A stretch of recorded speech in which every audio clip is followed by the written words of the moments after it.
right, so we saw Joker. Yes. Yeah. Yeah. I liked it. I loved it. I thought it was really, really good.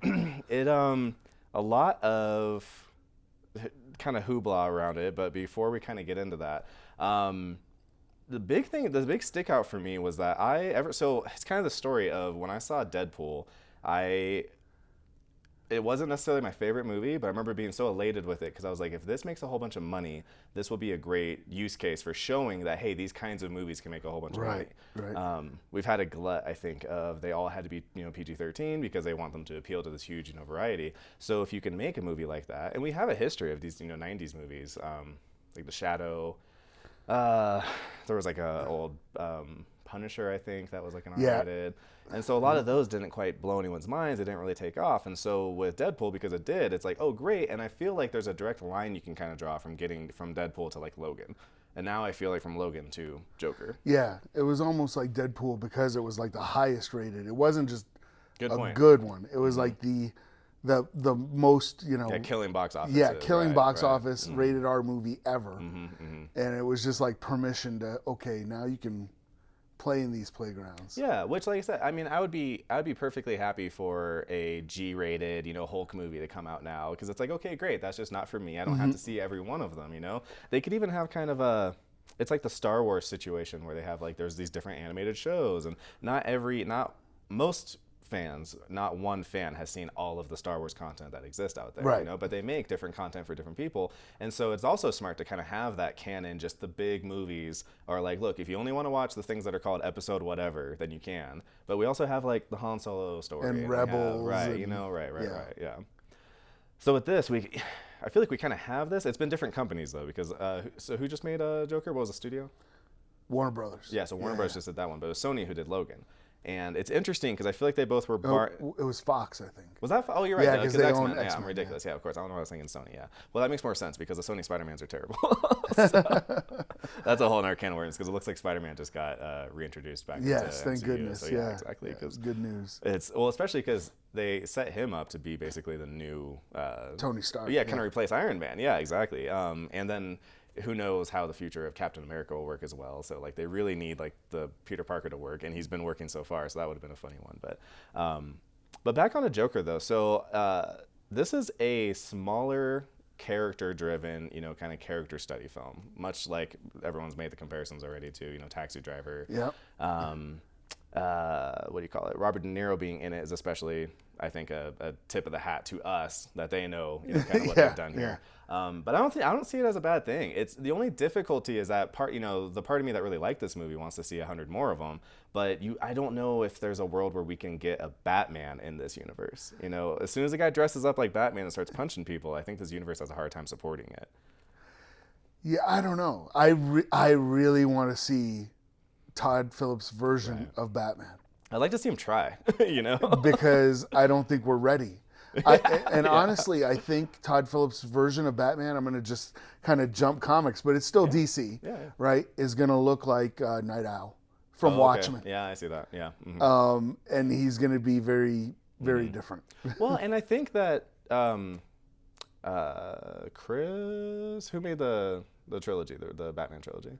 Oh, Christopher Nolan. Yeah, Nolan. Yeah, Mr. Nolan. He played a fine line there. He did. I do think that those are a great example of, okay, if someone had a gun at my head, made me do, how could this maybe work in real life? They do a great job, but we do still have just, they put, little lampshades on it a lot with, okay, yeah, we get it. He does a voice and he's a guy dressed up like a bat and he throws, batarangs and stuff, and it's kind of silly and it works. So I do think that there's kind of this melding that you could do in between. And this movie is not 100% unfantastic as well. Yes. I think some of the more fantastical elements come from how quickly kind of the riots grow. He shoots the first three, I guess so, getting into the movie. We kind of open up with our protagonist who, it's interesting because he's not, obviously very Travis Bickle. He obviously has some kind of, he's disturbed.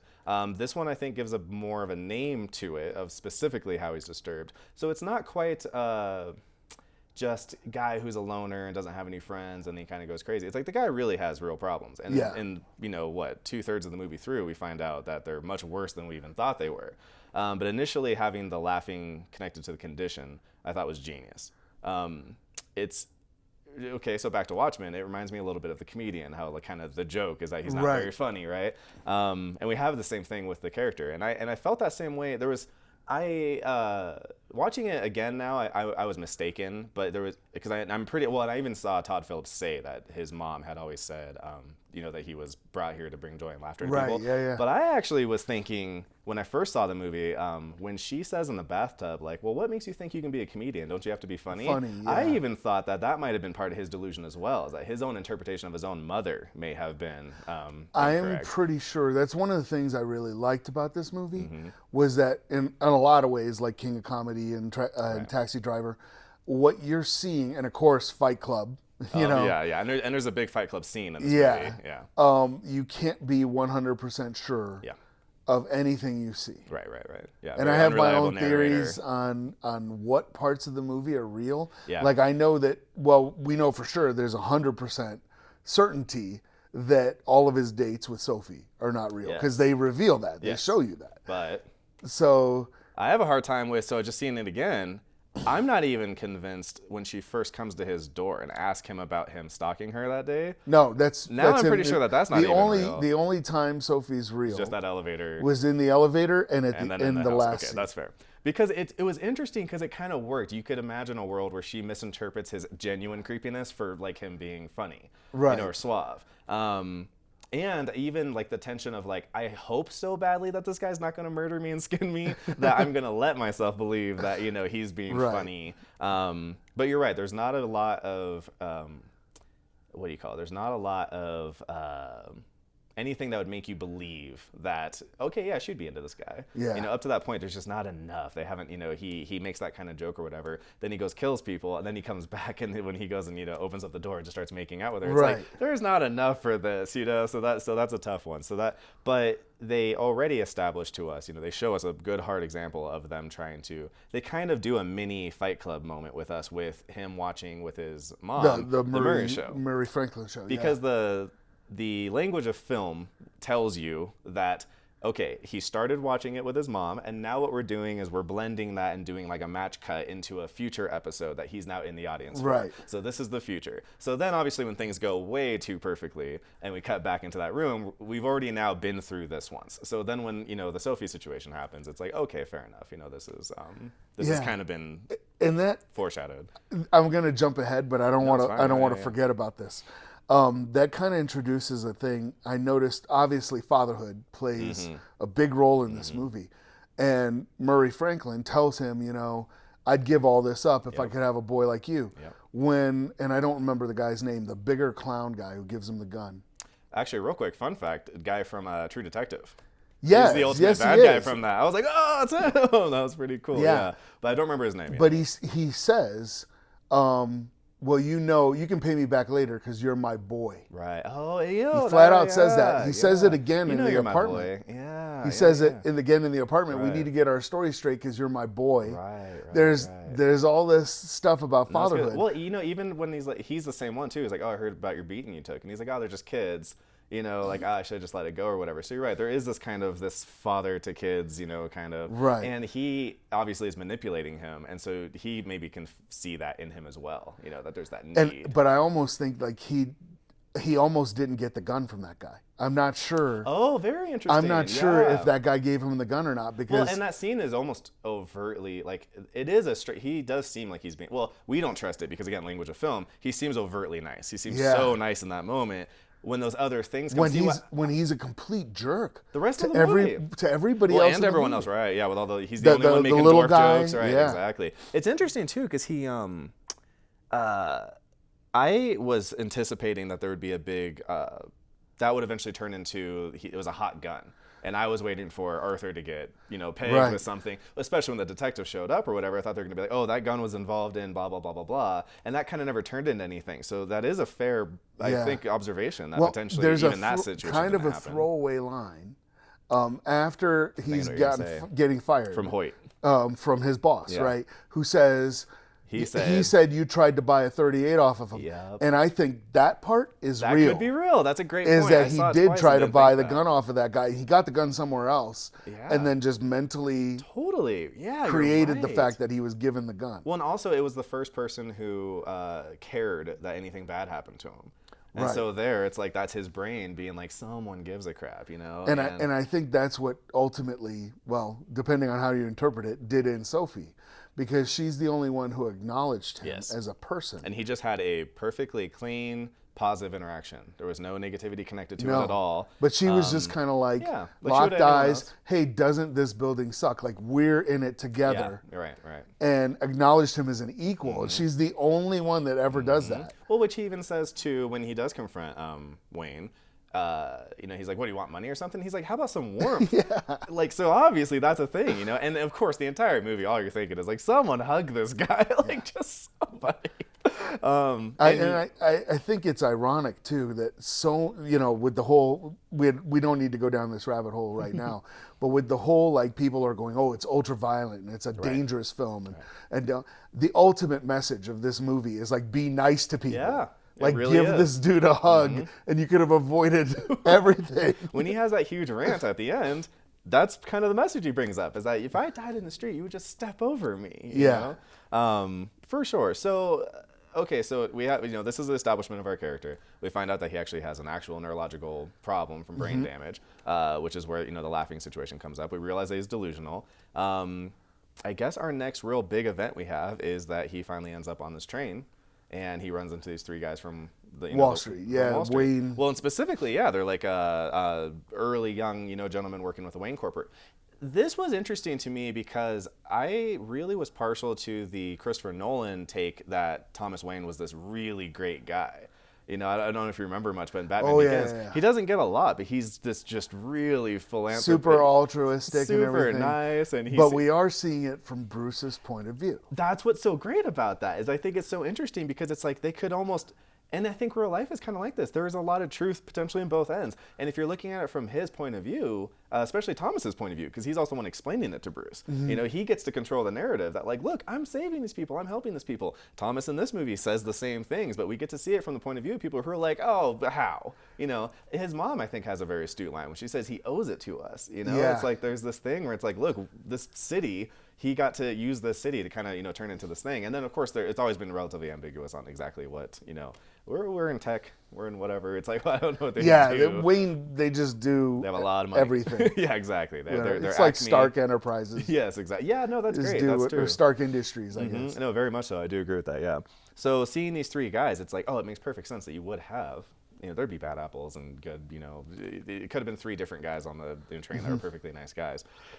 But you have these guys and you get him into a situation which is interesting because he uses great violence against them, but it was interesting that they didn't open up with something completely unforgivable with him. He doesn't go shoot some person who, totally doesn't have it coming, or shoot like some kids or something, try to steal a sign. He takes out these guys who, like, in his position, he could very much so argue self-defense until he goes and chases down that third guy. Yeah, because when I saw that go down, I was just like, if I was on a jury, these first two guys, like, that's self-defense. Man. You were on the ground, they were kicking you. Yep. You don't know what's going to happen. Dude, and people die from that kind of stuff. And right. That's the thing, too. Movies always underplay violence, I think, a lot. This movie, it's like, I don't think, because people are like, oh, saying, you brought up earlier, oh, it's so violent, such a violent movie. Well, first off, like, go watch, like, Rambo or Itchy the Killer. Yeah, I didn't think it was violent It's at all. nothing like that. But what I think what they're feeling and having a hard time saying is that it treats the violence so much more, with so much more gravitas. Like, in real life, it's not cool when a guy falls and hits his head on concrete. Like, that's horrifying. And this movie treats violence much more like that, I think. And so versus like a John Wick, where it's just kind of like, oh, look, like the bodies all fall down when he shoots him. It's so cool. His head exploded and whatever. And that kind of stuff isn't really happening. There's often, like, it's pretty stark on music and it's just loud and jarring. I mean, I audibly, like, visibly jumped when that first guy gets shot, because I thought, okay, way down the road that Chekhov's gun's gonna go off. I was not waiting for it there. But then once he's in, I thought it was such a, I don't know, it's interesting because for me personally, I was on board with him right away. Not with his, like, his politics or whatever, but when he shoots those guys, shoots down the last guy, goes in the bathroom and hides, but then has that kind of moment where he kind of breaks into that first. Well, really, where he becomes the Joker for the first time. It's definitely, I think, a big brick in that wall. And his, because, so that's a big thing, too, that people talked about. It is done so well. I brought up a counterpoint of someone who's terrible about Anakin Skywalker.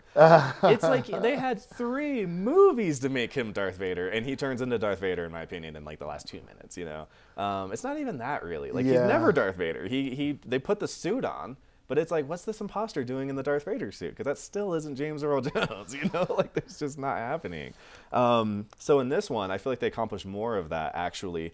We're going to take a guy who isn't the Joker and then make him at least what I can call the Joker. Now, what's hard about this is that we have just all these examples, So when you say, is he the Joker? It's like, well, I'm not saying he's Jack Nicholson, but I really wouldn't say that he's Heath Ledger either. Right. Yeah. The writing crew, now this is kind of an urban legend thing, so I don't know how much, I don't want to put too much stake in it, but I have been told that the writers tried to look at the Heath Ledger Joker. They wrote him from the POV of, let's say that he was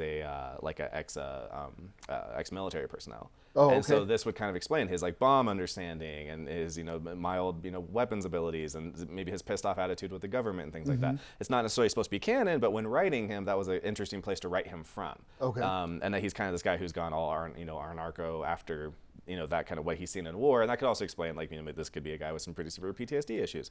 So I don't think that framework works with our new Joker, but at the end there, I can go, okay, I can see how this becomes like a thing for the next 20 years of Batman's life. And it kind of explained why Joker is henchman. I loved that.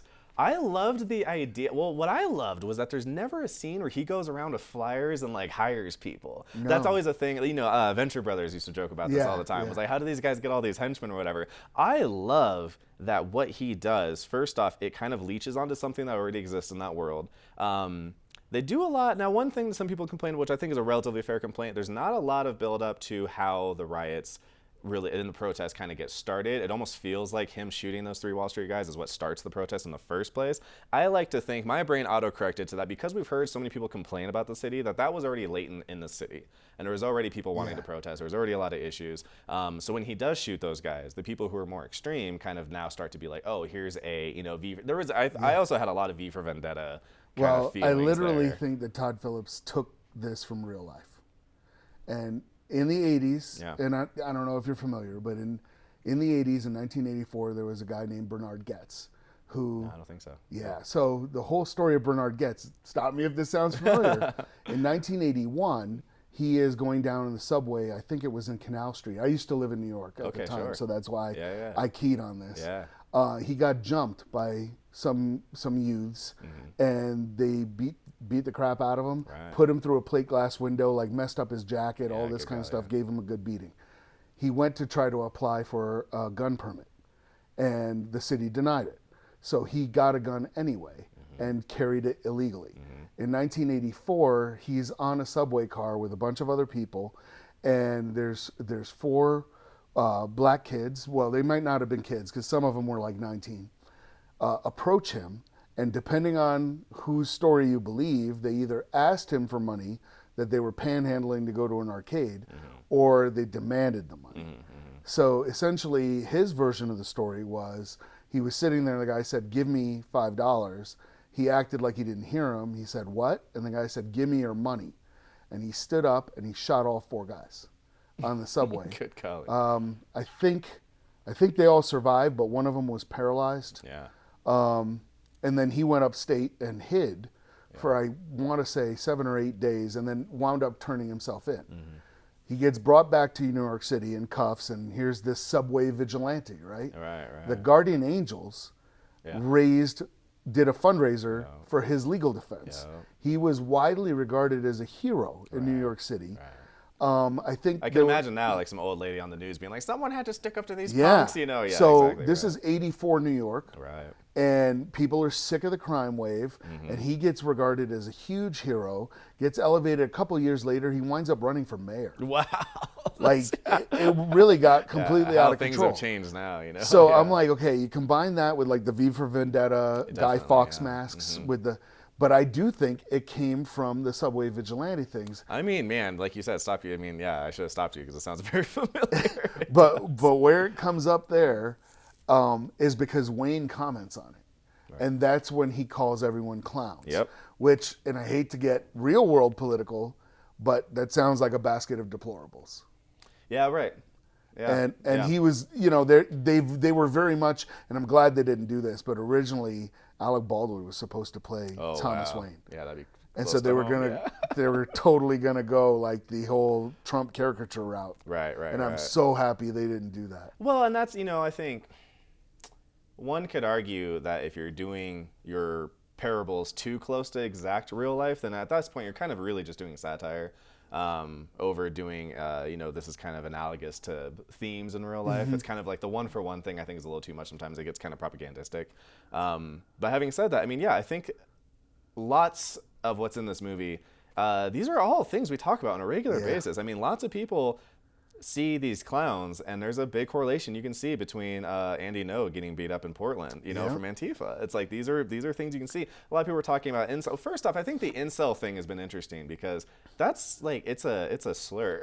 Well, I think it's the new boogeyman. Right? It's the new hot term. But what it sounds like to me, it's like when your grandpa is like, oh, did you hear that the hacker Anonymous went and did blah, blah, blah, or the hacker 4chan? It's kind of like that. It's so interesting. I had a roommate tell me like, oh, be careful going to see that screening. I heard that like there might be incel, whatever. And I'm like, I've never heard you use that word in your life. But then we get into this kind of news cycle where it's like the news is like, hey, remember that something happened for the Bane movie in 2012? That becomes this big news cycle. Everyone gets scared. Then the police say that they're going to have people like planted into the New York, you know, theaters and stuff. Then the news comes back and says, oh, look, the police are going to do it. It's like, well, are the police going to do it because you were talking about it? Well, and they created that whole narrative with the Aurora shooting. Right. Trying to make the those guy big parallels. Was dressed as the Joker or called himself the Joker, and that never happened. Yep, exactly. He did have his hair dyed, but it wasn't even green. Anyway, I know it's red. Yeah, exactly. Right. So it doesn't make any sense. But they're also trying to create a narrative. And are we, I don't know, it's just like, are we not better yet than blaming movies and video games, you know, for this kind of stuff? And I think that's part of what this movie, again, so other things that this movie hits on. So it's that. And I think, and like you said, that's an interesting, that deplorable kind of statement, him calling, you know, because he said, and it was because you're not on his side. Like the way he says it is pretty bad. He says something along the lines of he says that the people who did something with our lives will see the people who didn't do anything with their lives as a bunch of clowns. Yeah. And I was like, why would you say that? And it's interesting because you can hear his staffers, you know, like afterward being like, what did you say? And so there's that, but also one of the big arguments that we have around gun control is it's kind of, we need to control the guns, well, we need to control mental health. And this movie really talks about mental health a lot, you know. Our poor protagonist here, to an extent, he's not trying as hard as he could, but he's going to therapy, you know, that is most likely court ordered. You know, he is on his medications, is even requesting for more. Which, I mean, there's an argument there. We can get into, you know, over medicating people as well. But it is just interesting to see that he's in the system. He's doing the things. He's not outside of the system. He's not trying to like do something else. He's maintaining a job. He's taking care of his mom, and he's going to, you know, these things. And the rug is getting pulled out from under him. You know, the lady tells him herself, she's like, they don't care about you, and they don't care about me either, man. So like, you know, so he's like, okay, great. Where do I go get my meds? And it's like, I don't know what to tell you, man. You know, there's an interesting thing about that scene, but I can try to remember, like, we'll put a pin in that so we can come back to it. But yeah, there's some interesting things that go on there too, because he was institutionalized before. Yes. But he doesn't seem to remember why. Or care, I guess. Because he says, when they ask him, do you remember why you were in the hospital before? He says, who knows? Who knows? And then he asks when he goes back to Arkham State Hospital in this version. How's the guy? He asks the guy, what do you need to do to get in here? And the guy tells him he's a danger, either commit a crime or be a danger to yourself and others. Right. I think a very real interaction with his mom that's not up for debate is when he sees the letter that says that he's Thomas Wayne's son. Yep. His mom, and it is very telling, she doesn't stay in the room and say, hey, let's talk about this. Right. You didn't know I kept this from you. She runs away and locks herself in a room, and the very first thing she says is, you're going to kill me. Yeah. Well, she also says, too, you're going to kill me from a heart attack as well. So not necessarily they're going to choke her to death. You know? But she was afraid of him. Yeah. So it's just like, okay, well, what's going on there? Yeah, like you said, he was put away before, you know. Well, and that's one that right away I did have this feeling of if we picked it apart too much. But again, it could just be like a horrible system that everything fails. It's Gotham. Which you create those kind of worlds sometimes. You know, yeah, Gotham's definitely one of those worlds. And because I'm just like, well, she somehow was that crazy and was able to adopt a kid. Then puts him through all this horrible stuff, and somehow they find each other again. You know, he's grown up with her as far as he knows, as far as we know. That brings me to like another point. I think that on the point of her telling Arthur that Thomas Wayne was his father, I think she was telling the truth. Oh, really? Interesting. Yes. Okay. Because exactly what you talked about. So it's the movie is. Well, she even says when they have the flashback scene and he's like watching, you know, kind of in the spirit world, watching that scene, she does say, "Oh, he just made that up and made me sign these things," because the younger version of her even also doubles down that no, we did have this kid. But I'm also not a huge fan of the idea that the Joker and Batman are half brothers. I'm not a crazy fan about that, Yeah. but there's a couple of things that I saw, and I only caught this on the second viewing, right? Is one, the movie takes place in like 1981, roughly. Okay, yeah. And she says she worked for Thomas Wayne 30 years ago. They do say that, and I was like, so that's 1951. There's no way they're allowing a single mom to adopt a kid, especially if she has psychological issues. Well, and she seems like she has. They're not like mild, you know. I mean, if someone had thrown some line in about how it got degenerative or something, I guess. But it's like by the time they are interviewing her after the child's been, you know, beat or whatever, she is cuckoo bananas, you know. Yeah. But she, you know what? Now to counter that though, she may just have lucid and non-lucid states. And non-lucid times. Because for a good portion of the movie, she doesn't seem real. No, she out seems of it. fine. She's obviously talking. She seems like his mom. And she seems just kind of old and really down on her luck and very desperate at this point. So she's like, and she's putting all her hope into Thomas Wayne, like a lot of people do into politicians. Yeah. You know, they think, oh, this person's going to get elected and I don't have to worry about my rent anymore. Yes. Everything's going to get If you get to pick a team too, then you get to this thing where you really want to raise that person on that kind of, you know, standard, because you're like, well, no, he's on my team, so this guy's the guy. Yeah, I got to put my... But it's interesting. I think... Well, when he's painting his face... Yes. Right before he's holding a photograph, and it's of his mom, younger, in front of what looks like Wayne Manor. She's in front of a building or something with like her. I was like, he's in his apartment. Yeah, no, he's in his apartment. It does kind of look like in the that. photo. Yeah. He turns it around. And there's a handwritten note that says, "I love your smile, TW." Yeah, Thomas Wayne. Right. So I was just like, Yeah, I know. So there was something going on. Well, maybe. I almost wonder if this is an American Psycho scenario where there's just an equal amount of evidence in either direction to where no one could really unequivocally say. But you're right; those are good pieces of evidence for sure. And when he's speaking to the other psychiatrist, which I'm convinced, by the way, that none of that at the end happened. Oh, interesting. Okay, all right, very interesting. I think that was all in his head. But he's speaking to the other psychiatrist, and he's laughing, and he's not holding it in anymore. I actually wanted to talk about that, but he's laughing. Yeah. And she goes, "What's so funny?" And he says, "It's a joke between him and me." And they flash back and they show Bruce.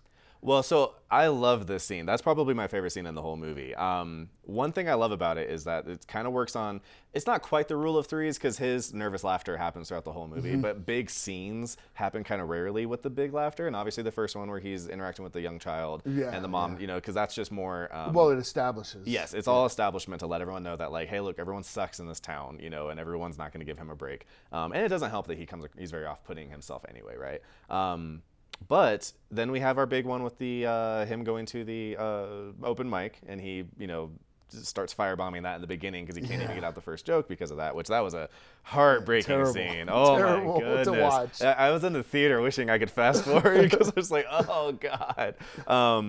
But what it's done is it heavily establishes that when he's having those laughing fits, he doesn't mean to laugh. It's almost always the opposite feeling he has. And then he's laughing because he's very uncomfortable. Oh, and then we have it with Wayne as well.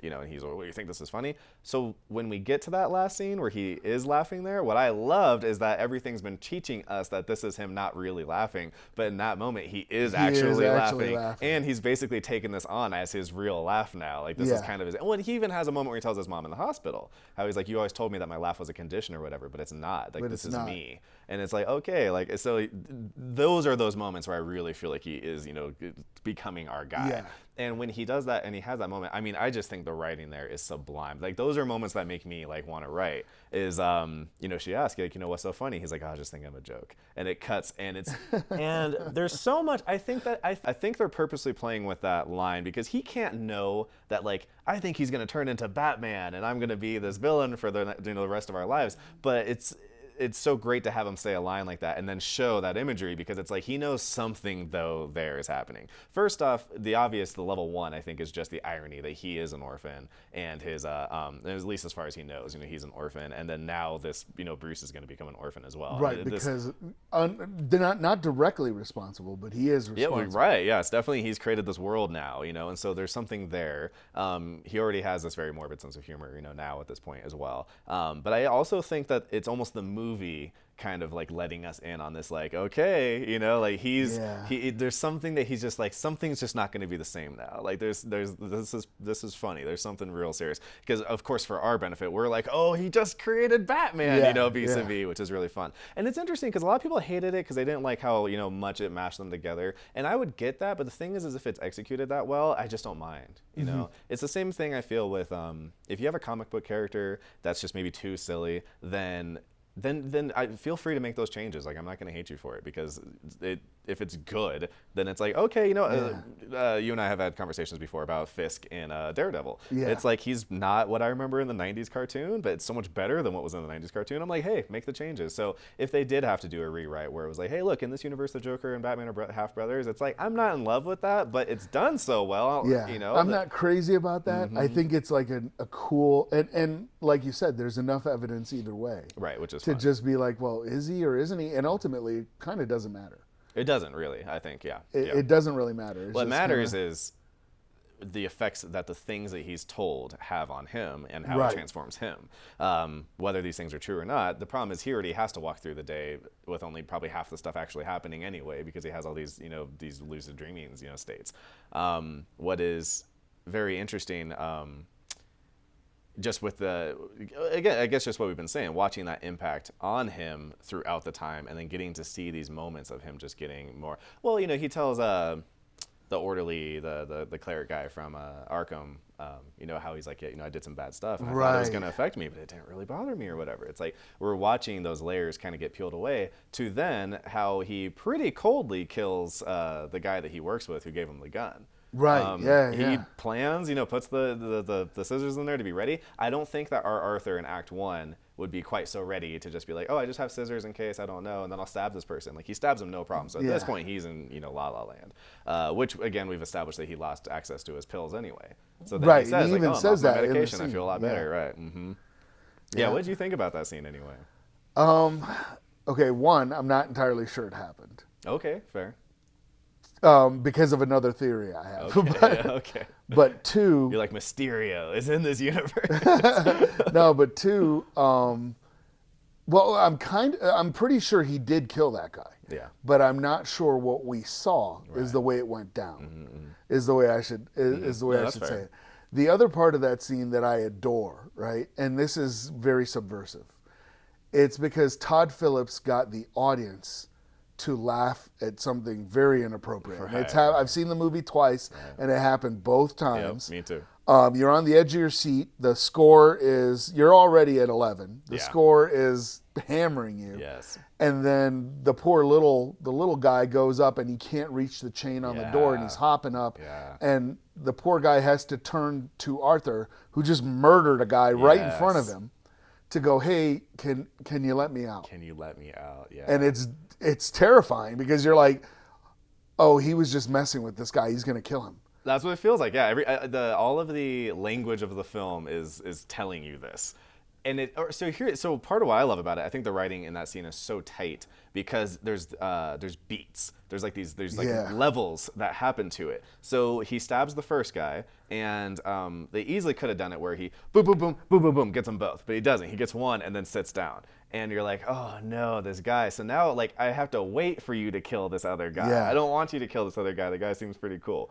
and he's so afraid. He's not. A lot of other people in the movie have this kind of hubris and this kind of, this energy where it's like they need to get taken down. And the guy doesn't even accuse him. No, he's just really. like, why did you do that? What are you doing? Why would you do that? It's awful. So he's so sad and he's so scared. So there's kind of that first beat of him in peril with just him standing at the edge of the room and then Arthur sitting there in the corner. Then finally, so the first pathway he has to pass is just walking around right next to Arthur to get to the door, which is very scary. Arthur starts talking a little bit, what does he say? Can't remember. He says, hey, do you watch, the Murray Show? Right, I'm and going to be on tonight. He starts changing accents, which he's never done before. Well, I think he's making a joke almost at his expense because he has a Australian accent, I think. Right, so you're right. right. He kind of does and he imitates his accent. Right. So he's like, okay, yeah, you can go. I'm not going to hurt you. And then he goes to walk around him and he goes, oh! And so there's that moment. Then he gets to the door, and so we're kind of like, oh, whew, good, he's going to get out. And then when he goes to reach, and it's good that that's set up. You see him, they don't move the camera to follow them into the room. They keep the camera on Arthur because he's the one who locks that door again. Yep. So when he goes to reach, it's like you laugh nervously because you're like, no, like, gosh, and honestly, so it is something Joker would do. Set up something so that the guy thinks he's going to get out, and then that's the joke. Absolutely. You can't reach the chain, and now I'm going to kill you. Now you have to die. So that, and not to get too morbid, but there's also kind of a real life allegory for this as well. Do you remember what the name of the place he works at is, or used to work at? Ha-Ha's. Yes, I'm sorry, you're right. That's called Ha-Ha's. Do you know what the name of the place he went to go do stand-up comedy at? Oh, no. It's called Pogo's. Oh, okay, Pogo the Clown is the name of John Wayne Gacy. That was his clown name. Oh, wow. And John Wayne Gacy, one of his shticks was that he called it it was called the handcuff trick. And he would, people he was going to kill, he would say, hey, I'm going to show you the handcuff trick. So he'd have them put handcuffs on. Once they were handcuffed, he would say, the trick is you have to have the key. And he's the one who had the key. And then they, weren't alive anymore. Oh, no. So it's just interesting because that kind of humor, kind of joke thing, like there are allegories for that in real life, people who are really killing people. So especially if you know that kind of thing, you're primed for like, oh, this dude's not making it out of this house. So he goes and reaches for the door. I think that's kind of the second big volley he has to get through. Then the next one that happens is Arthur's like, oh, sorry. And he kind of laughs at the silliness of the situation. Then he walks over to go open the door for him, and then he closes the door, and the Foley work, it's so loud. It's so like, nope, door's closing. So you're like, just let this guy out. And then he says, hey, you were always nice to me. And he goes and kisses him on the forehead and lets him out. It's just like that whole scene, it could have been a nothing burger. That scene could have been nothing. It could have just been like, they walk in, he stabs him, kills him, whatever. Nothing happens. But they made so much out of just such a little simple scene. And I think it's probably the most interestingly written scene in the movie. It's really, really good. For a really small scene, I really, really enjoyed it. And why I think like what we saw wasn't real, but I think what happened was, because when he's dancing on the stairs, and I always like to point this out because Fight Club has people dancing to no music. Right. And Joker also has people dancing to no music. Right. Because there's a great scene in Fight Club where the police are coming to catch Marla and Tyler. And he pulls her into like this alcove and he's just dancing. Right. But he's dancing to the soundtrack of the film. The actual soundtrack. There's no actual like just music like Joker. Playing, just like Joker. He's dancing on the stairs. There's no music playing on the stairs. Right. Which also is interesting. Gotham is oppressive. Yes. Except for that scene. That's the only scene where you see the sky. And purposely so. I just watched a very interesting breakdown from Todd Phillips. He was breaking down the opening scene, and he was showing how there's a bit where they're running, and it's a short scene. They're running, and the buildings are going by, and there was a big gap where you could see the sky, and he had them go digitally fill in building there because he said he wanted Gotham to be this oppressive, looking down on you, kind of controlling you thing. So if we know that he took that much effort to go and block those out, then it was a very purposeful choice that when he's dancing on the stairway, that it's this big, beautiful. Well, and then he used and this is like getting into real film nerd stuff, right? But he used these really long lenses, and it reminded me of another great 70s film, The French Connection. Oh, yeah. But that's in funny. that, he made the same thing. Really? He said the same thing, yeah. Yeah, because if you know, like, and I think this is not an urban legend, but in like movies like Serpico and the and The French Connection and stuff, they didn't get permits to film. That's what they say, yeah. So they just kind of went out they were just filming. In fact, one of the big famous lines and I think it's from Dog Day Afternoon, where Al Pacino is walking across and he almost gets hit by a cab, and he bangs on the cab and he's like, "Hey, I'm walking here," right? It's like a super famous Well, line. now everyone says that line. Yeah. That was ad-libbed because they were just filming the movie, Yeah, and he almost got hit by a cab. And they were just, so they're using these long lenses, and it gives you this super shallow depth of field. Yes, just behind your action is all blurred. Yeah, Right. and totally see that. Yeah, well, you nailed it, because he brought exactly that up in that same first scene. He was talking about how, when you see the 4 kids running, it's like immediately after them. Everything is all, and it's because but he said he wanted to get that same. He's like, I want this movie to look like it was made in 1979. Well, and Warner Brothers even put the old logo. Right. At the very beginning of the movie, it's the old Warner Brothers logo. Well, the other one that he did as well was that first huge super that they do over when he gets beat up, and Joker. They did that old traditional, like, go and shoot it again, like with the camera over like the glass, and then went and put it back in like digitally again. But at least so when you watch that, you can see that the edges kind of suck and are kind of grainy, and as it zooms out, the grain kind of shifts and they almost look like they're moving a little bit. It's like, that's really, you don't have to do that. No. And especially because like a zoomer, some 18-year-old kid doesn't even know what you're referencing. So it's like, thank you for caring enough, like put that stuff in there, let people catch those things, and it's cool to see them like really putting that work in. So we're in the last little bit of the movie here. He basically he kills his friend. He goes onto the show. We've had this big setup where he seems to plan that he's going to go kill himself live on the network. Now, again, I don't know. And that was like a huge, I don't want to say reference, but homage to the King of Comedy. Because in the King of Comedy, De Niro's character has a set of the show that he wants to go on, a replica set with like cardboard cutouts and stuff. I like that a lot. Yeah. And he rehearses holding the show and everything. So when I saw that, I was like, that's it. King of Comedy. I'm sad. I miss King of Comedy. I'm gonna watch that one here soon. I was gonna try to watch it before this so I could like pull everything apart, but I just watched Joker again. That's interesting, because I also think it's it's a little loose, but at least it evoked me. It made me think about, it was the 70s or the 80s where there was a newswoman who killed herself live on TV as well. Yeah. And she had a very specific like well, first off, I don't want to pretend like she just had a manifesto. She suffered from mental illness. I'm pretty sure that the idea was that she had like pretty severe schizophrenia in the first place. But when she went and killed herself before she did, she said, and to keep in line with this, station's obsession with gore and violence or whatever, here's a live, for a first time, a live suicide on TV. And she killed herself live on TV. So it just, when the scene was getting set up and prepared, it's like, if you know that story, it's really hard not to be thinking. It's just like you were saying with the guy in the subway. It's hard not to be thinking about that. So you're like, maybe they don't know about that story, but I got a good feeling that they borrowed a little bit from that real story.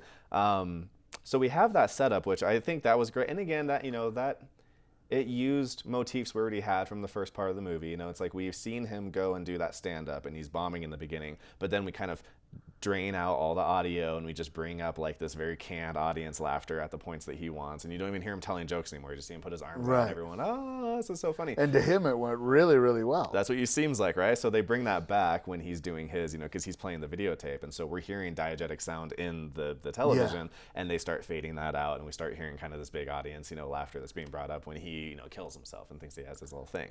So when we take him, so we have that moment, we have the guys that, he ends up killing one of them, and then he goes off to go be on the show. It's interesting because I feel like they know that most of us are going to be like, it can't be that easy.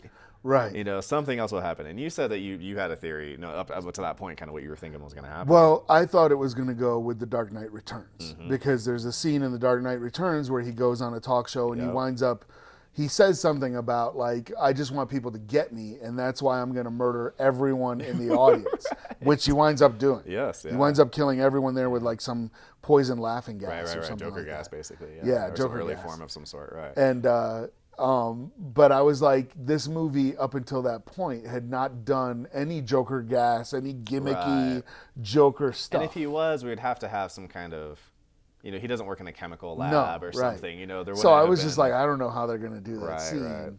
So, but you know what? For the world, the world building is so small at that point. We're not dealing with aliens. There's not, no one makes a reference of like, this is an Avengers level threat or something like that, right? So because of that, him just standing up and shooting Murray is a huge thing deal in this world, right? And I like the idea too. Again, this probably not purposeful, but I felt like there was a kind of a Frost Nixon kind of thing, where you have this guy through Danny DeVito, through Robert De Niro, because this guy comes on his show and then starts saying this.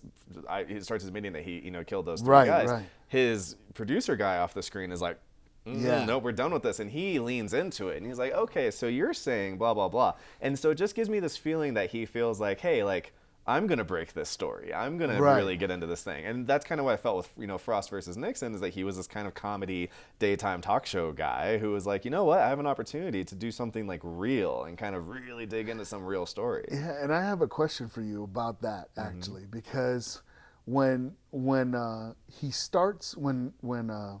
Joker starts confessing that, he takes on another accent. It's almost Murray. Yeah, and it's exactly. Very, it's almost effeminate, and I was just it's like, very stagecrafty. It's very stagey. He wants to have a persona and kind of hey, and I was just like, I don't know. Ever since I killed those three guys, I was like, what is going on here? He hasn't spoken like that at all throughout the whole movie, and it's like he's doing something else. But it's interesting because there's, like I said, he kills those guys, and then he has that, that dance kind of, thing, and he's kind of hearing this audience in his head. It's like you said, it's almost like he can hear the non-diegetic music in the movie, right?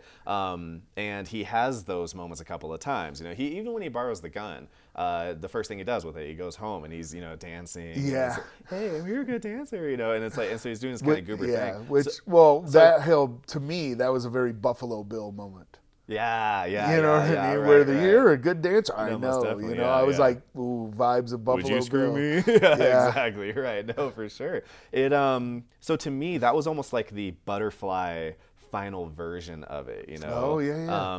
We're seeing those, and this is kind of like him finally being like, here's the whole persona. Well, and how what's interesting is like how actually for how awkward he is for most of the movie, and that's kind of the joke the whole movie. He's very light on his feet when he wants to. Yeah. When he is in full. Okay, so again, Todd Phillips said the same thing. When in the first scene when he's dancing, he's in full regalia and when he's doing the sign. It's like he seems very at home there. He's not like awkward and herky jerky. He's kind of at home. When he's dancing in the children's hospital, of course we know. Yeah. We're ready. We're like, okay, it's been. But time. he was actually doing a good job and as a clown. And the kids are into it. Like everyone's really. He actually is good at his job. It's just that mess up there.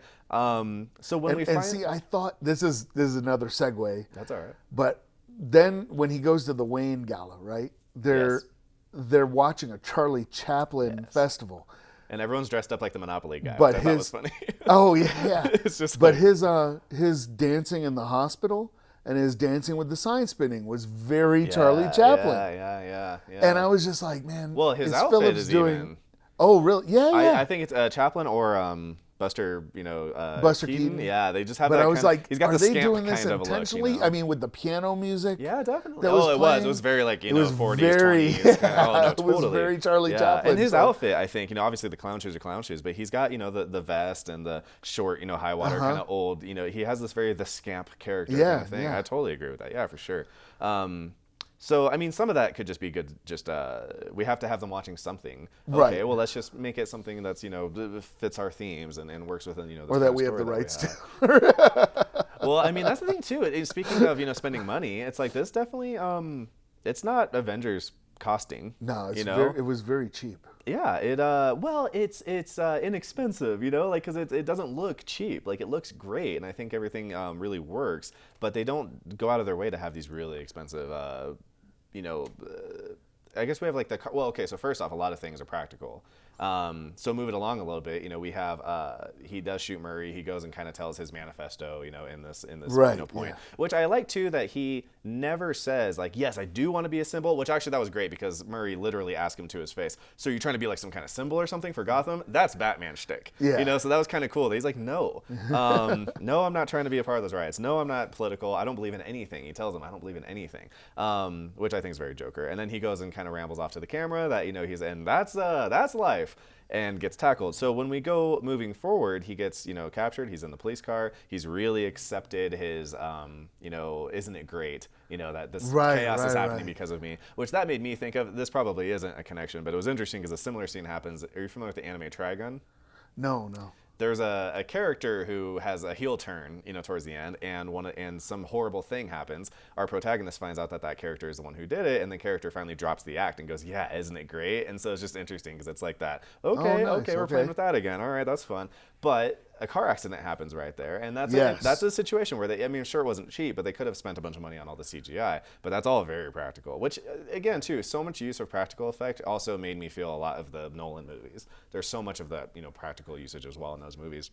And that whole thing had a very Project Mayhem from Fight Club feel to it. Oh, well, right. And that's why I love it. Ambulance hits him, and you're thinking, oh, is this what I think it's going to be? Sure enough, guy with a clown costume comes out. And one thing that I really honed in on, too, was the two guys, another guy who doesn't even know him, they come walking up. He's like, oh, yeah, this is him? Okay, great. Yeah. And they go, and just with such tender love and care that they pull him out. First off, it was interesting to see, like, these guys were the first guys showing him tenderness. So, of course, for him, too, he'd be like, these are my people, finally. Like, I'm home. But the other thing, too, is I felt visually, it really reminded me of when Spider-Man gets all injured and all the people carry him, and there's that very Jesus kind of imagery of them kind of carrying him. I had those feelings a lot there, And this whole scene, I feel like from that moment on too, everything feels like a dream sequence. I don't think it was real. Oh, do you not? See, so it's interesting. I kind of feel the same way as I do with the other one, where it's like he could be heightening what is happening. It could just not be happening at all. But I definitely, things get dreamy, and I think a lot of it too is, like I mentioned earlier, how the riots feel like they kind of start ramping up a little too quickly. This is like moments after the Murray show. Now, we do know that Murray show is taking place at the same time as the protest, but it's like, were the protest already involving them lighting cars on fire? Like, everything was so insane. The movie, I think, kind of is trying to tell you that he has ramped everything up so much from being on the TV. But, were all these people watching the TV? So I think you could argue, too, as well, that this is just movie craft. It's like, hey, look, we just want to sell this. And, we could do a little bit more setup. And we've already passed the climax, so we got to wrap this up. Yeah, we don't have time for more of this. Yeah, we got to wrap this up in like 10 minutes tops. But it is very... Even him in the police car in the back looking at all the mayhem, that reminded me a lot of, like, What Dreams May Come when they're checking out hell. Oh, and it's kind of them just like it's like Virgil carrying him through hell, and everything is just, the whole world is on fire as far as you can tell. It was just very interesting seeing how kind of dream-like everything just, was. And so I felt like that was when we really got the Joker, because then what happens is that he is passed out. They pull him out with kid gloves, and they put him onto the car, and then we do this medium shot looking from back behind all the crowd and everyone kind of cheering, and then we see them really cheer as he starts to slowly rise up. And there was very Phoenix imagery there. If there was ever a died and reborn, it's like Arthur has died and is now the Joker is born, and he stands up, and one of the first things he does is he feels that blood, and then he goes and gives himself this awesome that kind of Glasgow smile thing that's referential to, I mean, really just I don't know if I'd ever seen any kind of Glasgow thing before the Heath Ledger Joker, so I feel like that was like a direct reference to that. Well, and I thought the ride in the police car reminded me of the Heath. I thought that of the Heath Ledger Joker, and in fact, the second time I saw it, there's a line, and I'm going to get it wrong. I'm going to paraphrase it, but there's a line that Heath Ledger says, like, everybody has a plan, right? And then he's just like, if a gangbanger gets killed or whatever, nobody panics because it's all according to plan. And then he's like, do I look like a guy who has a plan? And ultimately, Arthur has no plan. The plan he has, he winds up not executing. Yeah, no, right. That's true. It's an interesting parallel, too, because the Heath Ledger Joker's full of it. He's got nothing but plans. Right. And they make it a point in the movie to show us that the first scene is a very well-executed, well-timed plan that he had with all of the crooks shooting each other in order, So he definitely is a schemer. Everything in that movie is these huge, complicated machinations that he has, And then he has that line, which we have a Joker where it's basically true about. I mean, people were saying, because they have the Heath Ledger Joker in their head, they're like, how does this, runt turn into that guy? And it's like, he doesn't have to, and I think we don't see that. And we kind of see how he gets into a position where it's like, oh, this whole thing is like bigger than him, And one thing I love so much about those guys, coming out of the ambulance to come pull him out, and everyone's already into him, is that he never had to go around and do a blue collar, handing out flyers, vote for Joker, to recruit these guys. They found him. It's like he created this family over there, and then they finally find him and pull him into the ranks. And you can imagine him living outside of the law with like no social security number kind of thing Right. for the rest of his life, because all of these kinds of people, will be like, oh, we have a warehouse over here that we've taken over, and we have this sewer situation. You can imagine him. And we can hook you up and, Exactly. and whatever. This and network, then right? if you come up to now, I mean, he'd be in his 60s or That almost pretty much, 70, right? Yeah. Right? So the Heath Ledger Joker is just like, I need to scare Gotham. Right. So how am I going to do? Well, I'm going to resurrect this boogeyman from the 80s. Yeah. And just take his persona. I like the idea that they're actually same universe but separate guys, different timelines. Just That'd be a different lot of guys fun. that Yeah, are just like kind of a James Bond situation. Yeah, that Keep are just passing like, the well, what's Gotham really scared of? Yeah, for sure. The Joker. Like, Well, and that Joker, the only motivation I think I ever believed him on, because he just lies the whole movie, the Heath Ledger one, is that when he says Gotham deserves a higher caliber of villain. Yeah. Like, that's definitely one where I'm like, you know what, all right, I'm with it. Especially, him burning the money is such a great, oh, that's just my half. It's like, because, I don't need this for money or whatever. This is great. But that also proves, too, I've always been a huge supporter of, I've always thought Joker works best when he's ambiguous. We don't know the history. Killing Joke works for me because he tells 3 different stories and says, oh, well, if you're going to have the past, might as well be multiple choice, right? So our Heath Ledger Joker obviously borrows heavily from that, and I love that. I love this idea that he, I like these ideas of them representing more of an archetype or a concept than they do, one particular, I'm a guy and something bad happened. One guy brought up a great point. He was saying how Hannibal Lecter, I think is there a movie called Hannibal or Hannibal Lecter or something like that? Hannibal, yeah. I think in that movie is when he has the line where he says, nothing happened to me, I happened. You can't condense me down into some, his dad beat him or whatever, so now he's this. It's like some things don't work for that. Some things are too big. You can't have a Joker villain, with some simple kind of throwaway thing. So I think that the stuff that they used for him in that movie was so interesting because it feels like the stakes are like that. It's not just, society was mean to him and people were mean to him and someone punched him and he got beat up by some guys. It's like the specific stuff he went through with his mom is really messed up stuff. Yes. And I love that moment afterward when he finds that out and he comes to Zazie Beetz Sophie's house and he, the only thing he has to say is just, I had a bad day. Like that's just, and that scene to me was the most terrifying scene in the movie. Oh, it was, right? Oh, it's so much scary. I know, I completely I was agree. just like, and I love the way she played it. Where she was just kind of like, if I freak out right now, this guy's gonna kill him. He's gonna kill him, and I honestly think he killed her anyway. Oh, you think so? Interesting. Okay, fair enough. I think he killed her. Because he just walks out from there because of the way he walks out of it. Because of the way he walks out of the apartment. That's fair. It's possible. He's kind of got a spring in his step. A little bit, yeah. Which they obviously homage to at the very, very end there. Well, real quick too, we skipped over one thing is him approaching Bruce Wayne in the first place as well. Yeah. There was something so visceral to me of like, I just love the idea of that. This kid grows up to be Batman, and so I loved like he had his fingers in his mouth, and just thinking about this Batman would have this memory of like, I have known this guy before, and things could have happened to stop him, I was just I love that he just, and this was a small touch, but when he leaves his little tree fort or whatever, he goes down a pole. I was like, nice. I liked it. I didn't notice it the first time, but the second time I was like, yeah, just that he's able. He's not like a little, he just has kind of a, okay, yeah, I can handle that. But when and then they did the whole just like, he doesn't seem to react real heavily to most things, I'm Bruce, whatever. This guy's sticking his fingers in my mouth, okay, whatever, But I just love the idea of like, you would go to sleep thinking about that as Batman. This monster I've been trying to deal with for 20 years, when I was a kid was like that close, Well, and I almost see that now, because I used to always joke, I'm like, I'm a big Punisher fan because I'm more of a Marvel guy than DC. Yeah, sure, that's fair. So I'm a huge Punisher fan, and I used to say whenever the Joker kills like 100 people, that's on Batman. Oh yeah, because Batman could have killed him way before and stopped all this stuff from happening, and he's going to keep escaping. And the Joker's made that point a handful of times in different literatures as well. But when I saw this movie, I understood why Batman didn't kill the Joker. I was like, because you get that he's as much a victim as everyone else. It is a tough one for sure, right. Well, and that's the thing too, is that kind of morality is a tough one where you're like, well, this guy kills loads and loads and loads of people, but if I kill someone, I'm bad. And it's like, well, you're kind of, like that's a tough one on that weight. But pure just utilitarianism doesn't necessarily like it doesn't that puts you in work. awkward positions as well. And there's a lot of stories told just around the story. Especially if you knew who Arthur Fleck was, then you'd be like, this guy. Well, you're changing the trolley game. You have a trolley Right. game where the one guy is also a guy you know. Now it's like it's your mom who's one, and Right. there's 5 others. What do you kind of do? And not that he has that affection, but yeah, I mean, you definitely think that back. But it also, all of that goodwill would probably be lost too from feeling like the Joker is directly responsible for the death of your parents. Right. He's not quite "Have you ever danced with the devil in the pale moonlight" connected, because I thought that was way too close. Never was a fan of the idea that the Joker specifically killed his parents.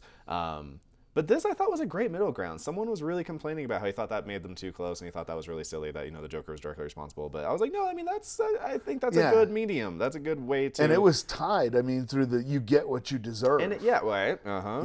But it was like. Well, that too. It's just like, yeah, man. Some of the stuff he said, it's like I've spent a little bit of time listening to crazy people talk. There's a lot of Manson tapes out there and stuff. Oh, and yeah. It was just listening to him talk. It's like, yeah, that. You know what you get when you get exactly what you effing deserve, Murray, and he shoots him. It's like it's not always real elegant or clever or anything. They just kind of Well, but I thought there was a moment there where especially in the interviews afterwards that Todd Phillips has given, that I think it was almost Todd Phillips speaking to the audience directly, yeah. Specifically when he tells that knock knock joke, and it's very off color, and it's not funny, and they go, "That's not funny," and then Murray says. You can't. We don't do that kind of comedy here. He has some other lines in between, but then he comes back to it and says, "Comedy is subjective," and it's almost like isn't that what people say? It's almost like he's like, "You don't get to tell me what's funny or not." Oh yeah. And we know that Todd Phillips has said that like his comedies, the Starsky and Hutch, Hangover, Old School, those have kind of fallen out of favor because. Just like everything Judd Apatow did from, Right, because everyone, the whole Bush era. It's too easy to get offended. Exactly, right. Well, and he, and his specific quote too was like, you go out and try to do something funny now, And it's tough because, I totally get where he's coming from, and I think that he's making a fair complaint. I think that he may be. I think he's using hyperbole because we also have in the same world Taika Waititi is playing Hitler, in a comedy as well. That does look very. It looks a little derivative of Andrew or Wes Anderson, but whatever. That's a different story. But But I don't think that like one of those statements cancels out the other one. I think that we do also live in a world, and also Taika, he may end up in a really bad position. The thing too, though, is also like. There's a difference between making a joke where Hitler is like the butt of the joke and, doing The Hangover where there's, it's like, can we have, Ken, jump on a guy's, back and have a really offensive kind of Asian, accent stereotypes, again. And then and then we can have a conversation about should we be doing that or should we not, Ultimately, I liked, the idea of that these kinds of things are made for these, people who have those kinds of interests. And I would never presume to say that Adam Sandler should not make movies anymore. I just happen to not consume a lot of them, especially if he's the one making them. Yeah, and that's the thing is like where I kind of stand is like if you don't like those kind of movies, don't keep people from making those kind of movies. Just don't support them. Yeah. And if enough people don't support them, those kind of movies won't get made. Well, and I think so. We're kind of back on track with that final scene again, which again I just think was gorgeous. And even whether it happened or not, I do think it ran a tiny bit too long, though. That's the only thing for me. Okay. So it does a really beautiful fade out when he's up there with the crowd, kind of not entertained. And it does a fade. Easily could have just gone to black, Joker, or just a slow crawl starts and kind of slower music plays. But it does do this really nice like hard cut into him laughing, and I do think all that was really beautiful. I love him laughing. I love that they give it its time. This movie takes its time too, which I really does. And it doesn't. I've heard people complain about bored. I actually think this movie is the opposite of boring. I think it was very engaging the whole time, and I think all those points where it takes its time I was very happy with. There wasn't like points where I was like, man, this is just sagging, there's really no point for this. So it sits there and just lets him laugh for a while and try to get composure, and then he breaks again and laughs again, and then finally it cuts to the lady and she asks, well, what's so funny? And we've talked about this. I was just thinking of a joke. Do you want to share the joke? You wouldn't get it. I think right there it should have cut. I think that should have been our ending right there. Because that's where I think it stopped being real. Fair enough, yeah. Is because the rest I'm assuming he's in Arkham. Yeah. Right? But it's clean. It's all overexposed. Yeah. Super bright white. It looks like he's wearing all white. And then the one blood blood print or whatever. And it's then actually a bunch of them. His feet are like apparently just like leaking blood. And then the way that the end comes up, the font that they it's used. it's very Grease. Yeah, you might as well float off into the sky. So I was just like, this isn't real. That's fair. That's totally fair. Yeah, so for that, okay, see, I thought you were saying the whole interview part. No. Real, yeah. Well, and then the guys chasing him, they're dressed the same. They're both wearing white head to toe. So I guess the question is that what the orderlies wear, and he like stole orderly clothes, or is that patients, and then there's a patient that's chasing after him? But no, I think it's supposed to be an orderly. That's what I was thinking. I was thinking maybe he like killed her, took orderly clothes, and then was running around. But and I was just like, I don't know. I just don't think we needed it anyway. That was kind of my thing. Like, it's fine. It's definitely not the worst thing I've seen. But I really think just like that ultra close up on his face with him being like, you wouldn't get it. And then cutting. Because that also works too, because it's almost an invitation of like, but you guys all do in the theater because you guys know that there's this Batman who's coming. And I will admit, full on, like it's interesting because when Logan was over, I definitely wasn't like, I need more of this. I want to see another, what do those kids go do? But this one I really was like, God, I would like to see. Yeah. And I want to see that Batman. With everything I know now, it would be so interesting to like reframe a new Batman with what that kid has seen, what that kid's gone through. And gosh, like what a good job of making me give a crap about Thomas and Martha Wayne for the first time in 20 years. But poor Martha, she didn't even have a line. Right. She didn't even, she just gets. Well, that's pretty common. Yeah, to be fair, I guess. Dies. I was like, common. Wow, she didn't even get a line. Nothing. I don't remember who plays her in the Chris Nolan one in Batman Begins. They did that big old opening montage in, it's Batman versus Superman, I think, where they do the opening montage as his parents getting killed. I only saw that once, so I can't. That's fair. I think that was the opening when the credit scroll basically in the beginning. Oh, they would have had to because the whole Martha connection. Why did you say that name? So they had to have shown. We got to do one on that later sometime. There's plenty to say about that movie, but I mean, yeah, a lot of these she always ends up being kind of side B. What's fun too is that they keep changing the movies that they left early.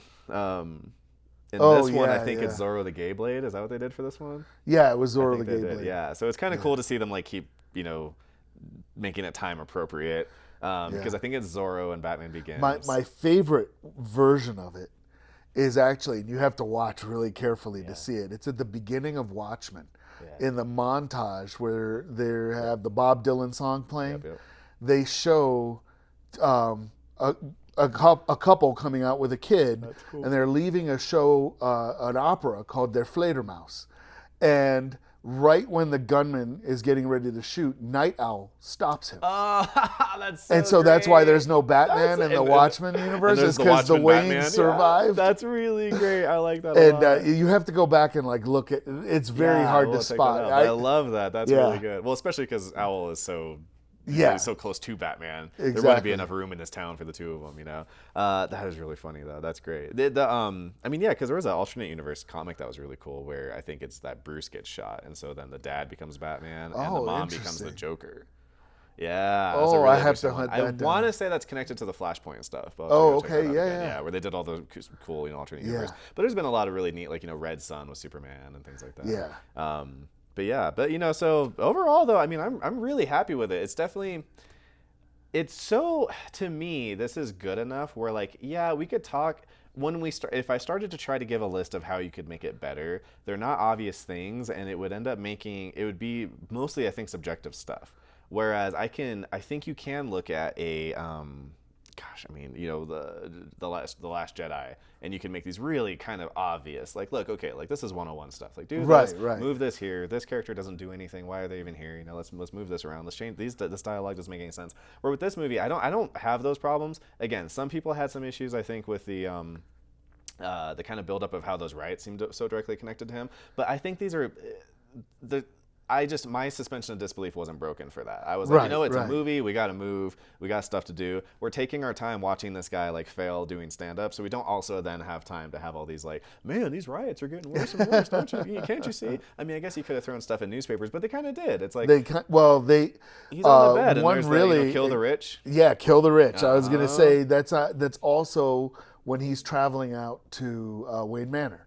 Yeah. The people on the train are all reading the "Kill the Rich" newspaper, which is very French Revolution. Yeah. You know, and I have to hand them. I mean, I assume they used some CG in this movie and everything. And that was one of the scenes because I was like, man, where did they film this? And so they show the train heading downtown, and I was like, well, we're gonna find out right now. And they show the skyline. I'm like, man, I can't tell what city that is.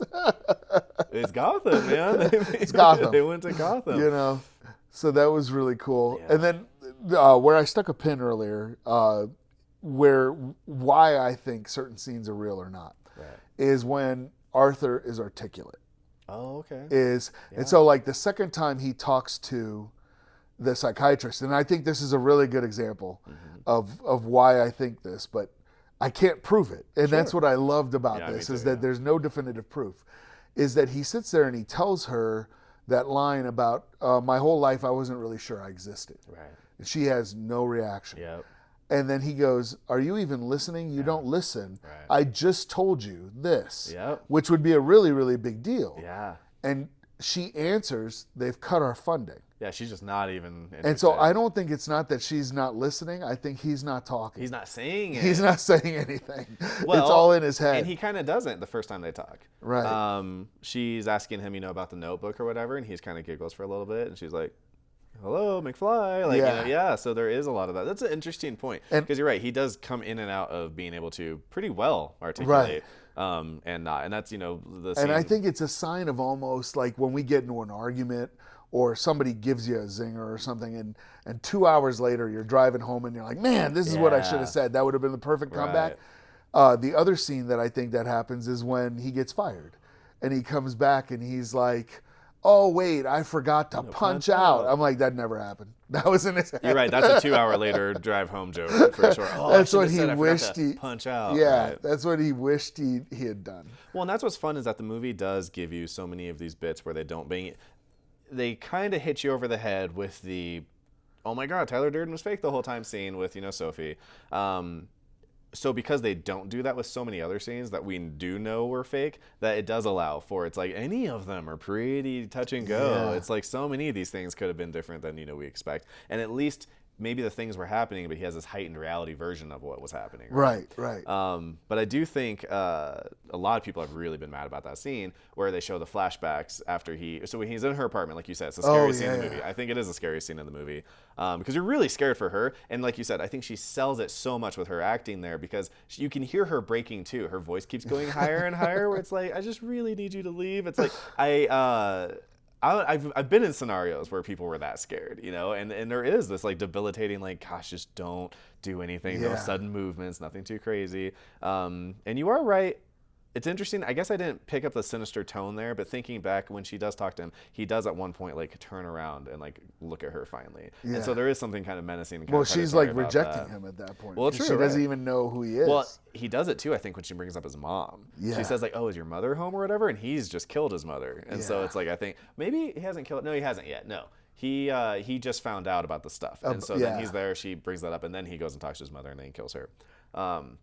But that scene though, what happens is right there before he looks around at her, they do kind of those shots from like different angles showing how she wasn't there in those scenes. And I really didn't mind because I think it's so short. It just didn't take like, I don't know. I just don't feel like it drew a huge amount of attention. And I almost feel like that was the hint that Todd Phillips was dropping us, was that, hey, if she's not real, what else isn't real? Right. Like, start paying attention because there's a lot of this movie that's pay not more real. Attention. That's fair. Mm-hmm. Totally fair. And you're right, and especially those things that feel a little bit more dreamlike or the and especially because like the end of Taxi Driver, there's a lot of controversy. Is that real or not? No, a lot of people think it's not. Yeah. And in The King of Comedy, the guy daydreams a lot. Yeah, he projects himself into situations. Which again was so smart. I think that they opened us up with that, of doing this thing where they played with our understanding of how film normally works, and then it goes in place. So.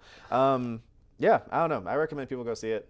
I would too. If you, if you probably haven't seen Taxi Driver if you don't like those kinds of movies, but like if that kind of thing's too much for you, I wouldn't bring young children. Probably wouldn't bring grandma. But I really enjoy it. And if you like, and that's the thing too. This is a great movie for people who maybe aren't necessarily into superhero movies. That's a huge thing for me with the Dark Knight, Logan, and this are probably my three favorite superhero movies right now because you don't have to. They don't they don't do anything cheaply, or they don't do anything lazily, because they're just banking that you're just a big superhero fan, so you'll come watch our movie anyway. So we can get away with kind of being lazy. They just made a good movie, and then you have all this kind of set dressing on with them being superheroes. And ultimately, I think that this movie could do fine without any of it. With no ties at all. No ties at all. He doesn't have to be a Joker. This could have been a Travis Bickle character. And in essence, we kind of got it in Taxi Driver. Like, we know that this kind of movie can work. Logan has some more direct connection to comic book stuff, but that one still could have been like, it's just, this Claus guy. And then The Dark Knight, I think, probably has the most connection to the comic book thing. But all three of these movies, I think, are just good films first. They started with just making a good film, and so then they got to weave in, okay, this is how we're going to make this thing work. So I am very, I don't know, I'm hopeful for the future to start seeing that we get they learn these lessons. Hey, these movies keep getting good ratings. These character studies that are just smaller scales, It's like, maybe that's hard to do with like an Ant-Man. Especially people who are very power, oriented. And I do have to say, because we haven't talked about this, but Joaquin carried this movie. Oh, I know. I know. How did we not bring this up? Yeah, I mean, it's like, what's nice is that he is outstanding in something that's already really great. It's the opposite of digging around trash for a diamond. It's like you're digging around gold for a diamond. It's like, I love the cinematography. The score, I think, really also need to bring up the score. Score is a phenomenal. Well, that was, and I'm going to butcher her name. It's like it's Hildur Gardnadottir or very something Scandinavian, like that. But she did the soundtrack to Chernobyl. Right. Killer. Yeah. Fun fact with this one too, they had her do the score before they made the movie. She had the screenplay, and she had to just come up with the score. Wow. They played the score. This is something. I can't remember the name of the director, but there's some westerns, where they do the same thing. In this movie, there's scenes where they played the score out, like, to the people on set to be able to do these scenes. The opening scene where he is making himself, laugh or cry, they were playing that music over. And that tear that comes down his face, I guess, just happened. Like, he just did that, and they just did it like in one take or whatever, and it was just good to go. So I think I like that concept a lot, and the score almost has that feeling. There's it's not like time appropriate music, they're playing this kind of, it has a very almost like Viking tribal kind of thing to it. There's all these like big strings. But aside from just the big strings, there's like a lot of these kind of, these war drum kind of things going on, and the clacking, kind of drum sounds and stuff. And and there were portions in this movie where I adored the score, but there were portions in the movie where I was like, can you stop? Can you stop with the music? I was like already too wound up. I was like, just give me a break here. Well, especially how loud it would be sometimes. There's points where you're like, gosh, I was so uncomfortable. This music is making me so worried about what's going to happen. And when they establish that big bad things are happening to people, every little scene just makes you like, oh my gosh, it's like, what's going to happen here? But yeah, so amongst all these things that are so good, again, just Joaquin Phoenix, man, he's one of the greats of our time. Another little thing I just noticed, again, who knows how connected these things are, but are you familiar with when he did his basically documentary social experiment, I'm Not Here, or whatever it's called? Yeah. Him and Casey Affleck. Well, part of the publicity for that was when they did that David Letterman interview where he was super weird and cut off and kind of want to answer questions. And I swear the first 10 seconds of him coming on stage and then he kisses the lady, he sits down. You're right. And then he just kind of sits there and just doesn't really look. And he's like, hey, it's great to have you. And just doesn't really respond. And then Robert De Niro kind of like leans in like, hey, you there? That reminded me so much of that. So I was like, oh, they had to be playing a little bit with that.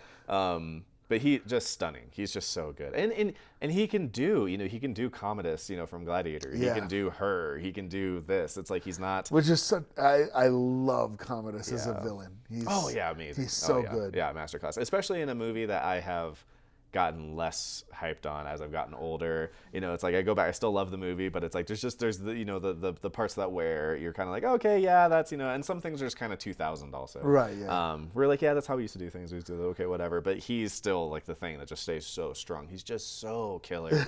And it's great too to be able to play characters that are, basically not super, like, even with our Joker here, we're not like rooting for him the whole movie. You don't want him to go out and kill people. In reality, I'm kind of rooting for him in the sense of like, get help. Like, Like, I want things to get better for you. I just want one person to like say something nice to you and get you to be able to like start turning things around, you know? And especially because he seems like he has the capacity as well. Like I said, he's in the system. Like, he's going and seeing therapists. He's it's like trying. If he had the right mix of drugs and and like really good therapists that were like really devoted to trying to help him, and he wasn't living with his psychopathic mom, who unfortunately he doesn't even know is psychopathic. I mean, that's a sad situation too when you have these people who, you know, are being raised. It's like because he says like when she has her stroke, the guy in the ambulance asks, is she on any medication? He says no.